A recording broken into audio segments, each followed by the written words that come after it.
ലോകത്ത് 45,000-ലേറെ ജീവജാലങ്ങളാണ് വംശനാശ ഭീഷണി നേരിടുന്നത്. പരിസ്ഥിതി സംരക്ഷണ സംഘടനയായ international union for conservation of nature ആണ് ഈ റിപ്പോർട്ട് പുറത്തുവിട്ടത്. കഴിഞ്ഞ കൊല്ലത്തേക്കാൾ 6,000-ലേറെ ജീവികളാണ് ഇത്തവണ പുറത്തുവിട്ട പട്ടികയിൽ അധികമുള്ളത്.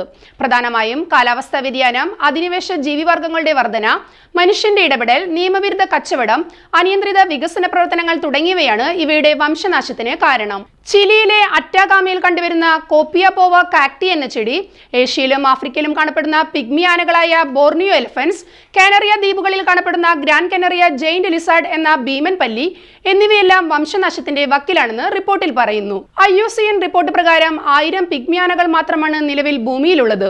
മരുന്നിനു വേണ്ടി കൊന്നൊടുക്കുന്നതും വികസനത്തിനു വേണ്ടി ആവാസ വ്യവസ്ഥ നശിപ്പിച്ചതുമാണ് ഇവയെ വംശനാശത്തിന്റെ വക്കിലെത്തിച്ചിരിക്കുന്നത്. പാമ്പുകളുടെ ആക്രമണമാണ് ലിസാർഡുകളുടെ വംശനാശത്തിന് കാരണം.